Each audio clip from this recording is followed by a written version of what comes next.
So in Myrtle Beach we have the balloon. O exército dos Estados Unidos derrubou neste sábado um suposto balão espião chinês que sobrevoava a costa leste do país. Durante o dia, o presidente Joe Biden disse que cuidaria do assunto. Também neste sábado, a Administração Federal de Aviação dos Estados Unidos havia anunciado o fechamento de 3 aeroportos, um na Carolina do Norte e 2 na Carolina do Sul, em um esforço de segurança nacional. O Pentágono informou na última quinta-feira que identificou um suposto balão espião chinês que sobrevoava o território americano há vários dias. Em pronunciamento, Pequim reconheceu que de fato a aeronave lhe pertencia, mas negou qualquer intenção de espionagem. A China alegou se tratar de um balão usado para fins científicos, principalmente meteorológicos, que entrou acidentalmente no território americano por motivos de força maior.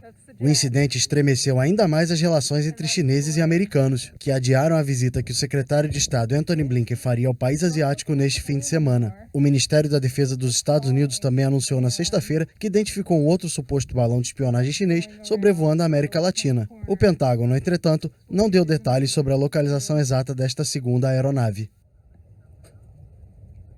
But yeah, a second ago, it did not look like a circular balloon.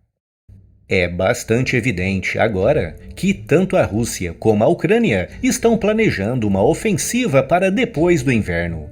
Com o fim das neves, das chuvas e do tempo frio, os veículos pesados e os soldados voltarão a ter uma maior liberdade de movimentos, sendo por isso a época ideal para grandes ações ofensivas, como as que foram realizadas durante os meses mais quentes de 2022. O problema para a Ucrânia é que os seus recursos são limitados, e apesar dos ucranianos terem mobilizado centenas de milhares de combatentes, trata-se de um contingente visto como numericamente inferior às projeções de mobilizados russos. E por isso, para preservar as forças que serão lançadas nas planejadas ofensivas da primavera e verão, os ucranianos ficam limitados no seu esforço defensivo frente às sucessivas vagas lançadas pelos russos no setor de Donbás. Por isso, enquanto os russos têm à disposição uma gigantesca reserva de soldados que podem ser dispensados em ataques sem um objetivo claro, apenas com o intuito de enfraquecer e de manter ocupadas as forças inimigas como um todo, os ucranianos são obrigados a usar os seus recursos de forma muito mais cautelosa, limitando as forças que podem ser usadas agora em ações defensivas, para que possam ser usadas daqui a 2 ou 3 meses nas programadas ações ofensivas. Fala comunidade cripto! Fabrício Aguiar aqui com vocês. Bem, começando mais um vídeo de fechamento semanal de mercados. Hoje um pouquinho diferente do habitual. Eu quis trazer aqui para vocês 2 vídeos sobre o atual cenário geopolítico do mundo, né? Que com certeza afetam todos os ativos de risco, afetam as bolsas americanas, afetam as criptomoedas e o nosso cenário econômico mundial. Então, comentando um pouco sobre esses 2 vídeos, pessoal. O primeiro aí mostra, né, o abate desse suposto balão de espionagem da China por parte dos Estados Unidos. E os Estados Unidos já usando de cara aí um caça F-22. E por que não usar um F-15, um F-16, né? Que é simplesmente para bater um simples balão. Para demonstração de força, pessoal. Demonstração realmente de poder bélico, de tecnologia, né? Frente ao avanço da China também nesse setor. E nós sabemos que se houver realmente uma invasão da ilha de Taiwan, né, por parte da China, isso poderia causar uma guerra iminente entre Estados Unidos e China. Então, os gráficos não nos demonstram realmente ainda o cessar, né, desse bear market, e algumas situações geopolíticas também, econômicas também não, tá? E o outro vídeo demonstra também que essa guerra entre Ucrânia e Rússia, elas podem ter o seu poder maior, mais destrutivo, reiniciado agora, né, depois do fim do inverno aí, que se não me engano é em torno de 25 de março aí na Europa. Então, bora lá, pessoal. Vamos tentar decifrar aí que os gráficos, né, tendem a nos adiantar, né, perante o cenário aí político e econômico, porque eu sempre falo que a análise técnica funciona para isso, né, para tentar nos antecipar de algum movimento que o preço possa estar a vir a fazer. Então, começando aqui pelo Bitcoin, o que eu quero destacar aqui para vocês, pessoal?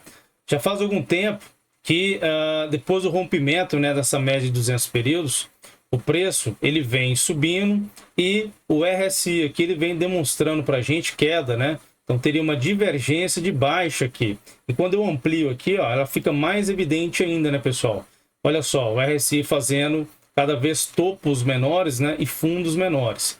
E aqui, reparem que esse último fundo aqui foi perdido já no RSI, tá? Esse último fundo corresponde a esse fundo aqui, ó, que foi do pivô, né? Que o preço realizou depois do rompimento da média, tá? Então, se aqui no RSI ele já está antecipando, né, a perda desse fundo, o preço provavelmente pode vir também romper essa região. Outros sinais que nos demonstram também enfraquecimento dessa subida desenfreada aí do Bitcoin, pessoal, é o volume, né? Reparem que aqui, ó, quando ele rompeu essa média de 200 períodos, que normalmente é uma forte resistência, olha a quantidade de volume aqui que entrou, tá vendo? Só que depois, reparem que o volume ele vem diminuindo, né? Principalmente quando ele chegou aqui próximo da região do terceiro alvo de Fibonacci, da projeção desse pivô aqui de alta. Repare que aqui, ó, ele tentou realmente romper essa região, né? Não conseguiu e agora ele está voltando, tá? E se a gente der uma olhadinha aqui no gráfico semanal, hoje ele chegou a cair já chegou a cair 2%, né? Agora está em 1,65, mas se realmente se concretizar esse padrão aqui, pessoal, que me parece, né? Se ele fechar aqui abaixo da abertura aqui, ó, da última semana, isso aqui será um engolfo de baixa, tá? Que é um padrão forte de queda, né? Bom, pessoal, e na iminência aí da formação desse padrão gráfico aqui de queda, né? Que seria uma Death Cross, seria o cruzamento da média de 50 com a média de 200, nós poderíamos estar tendo aqui a formação de um grande pivô de baixa, tá? Que levaria o preço aí a buscar esse alvo na casa dos 9.900 dólares, que estaria confluindo com o 100% de alvo desse pivô aqui de baixo, que o preço não veio buscar ainda.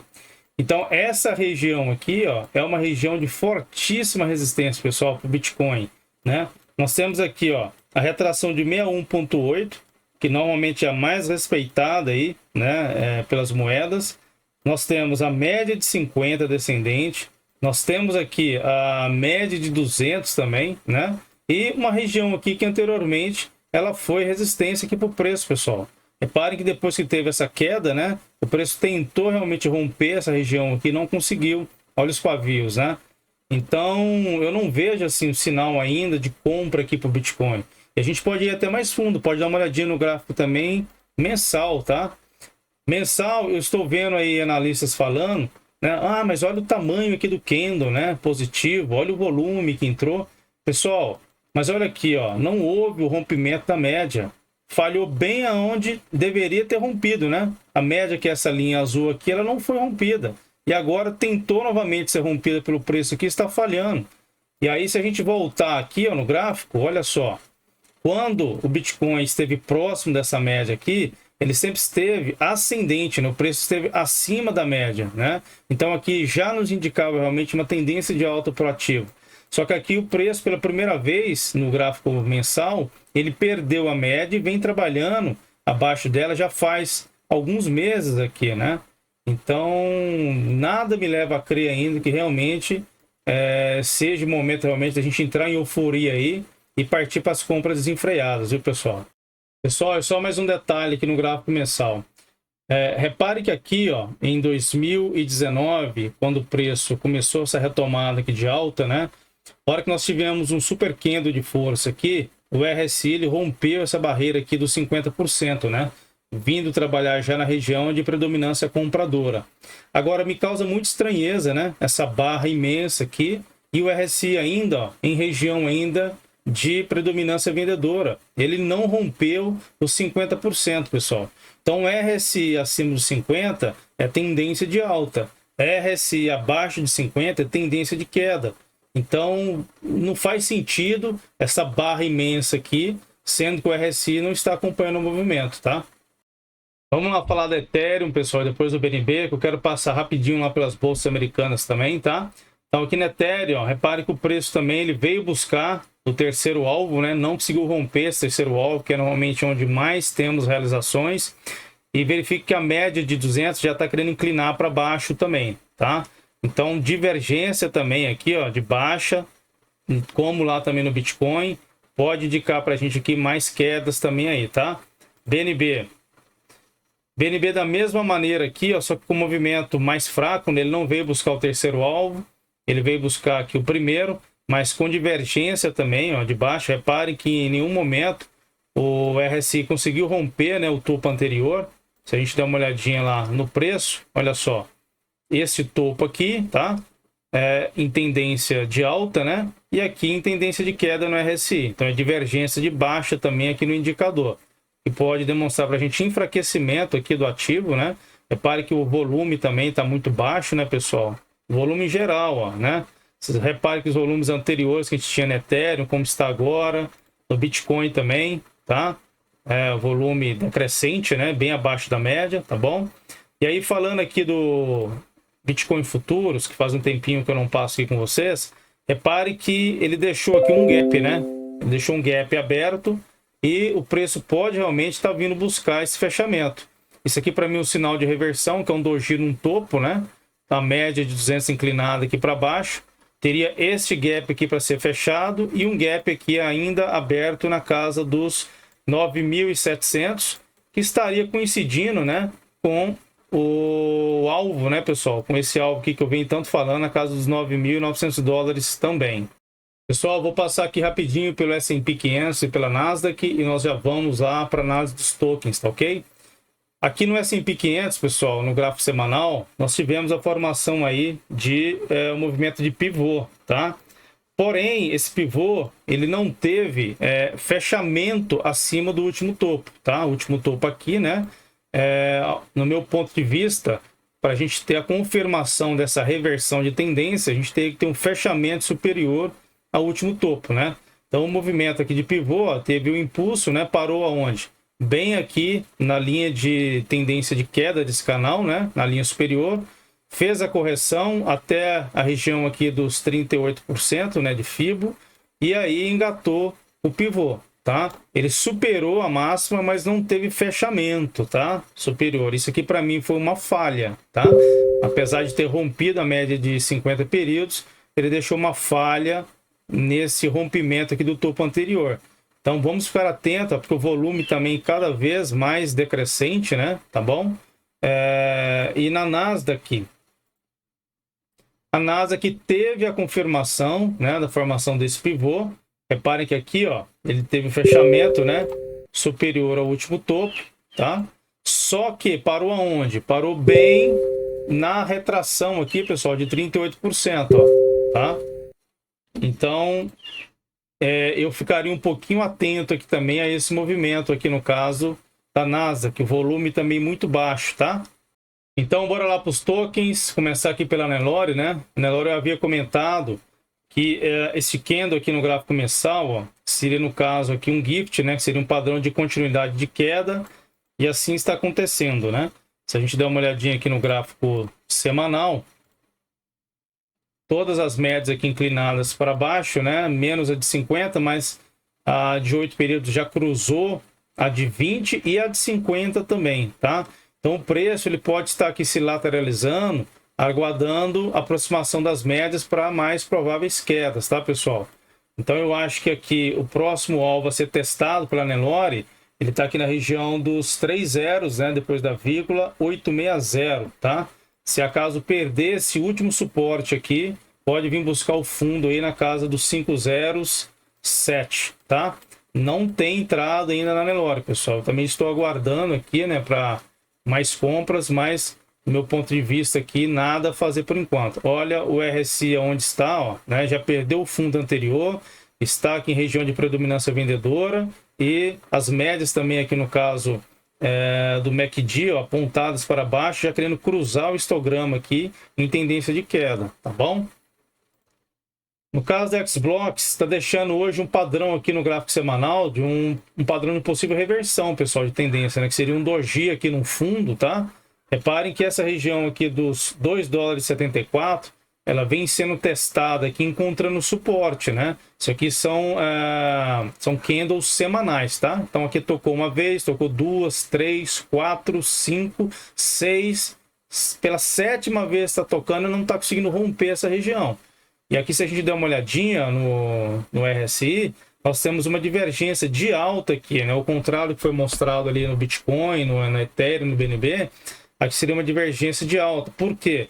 Porque o topo anterior aqui no RSI já foi superado, né, no indicador. E aqui, se vocês olharem, ele fez topos descendentes, né?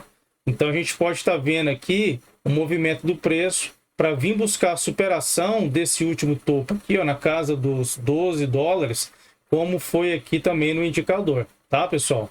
Então vamos acompanhando aqui, mas me parece que se não for para reverter agora, pelo menos lateralizar aqui é o mais provável movimento aí para Xblocks, tá joia? No caso da Xmine ainda nada a fazer, as médias aí seguem fortemente apontadas para baixo, né? Não vejo ainda aqui entrada para Xmine.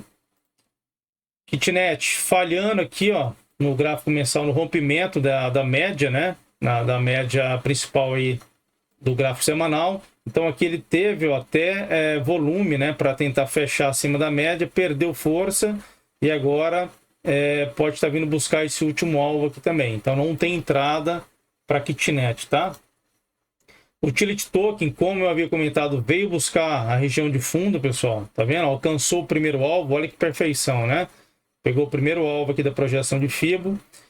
E pode ser aqui, no caso, um movimento de pullback para voltar a cair e buscar esses demais alvos. Também não vejo entrada, tá?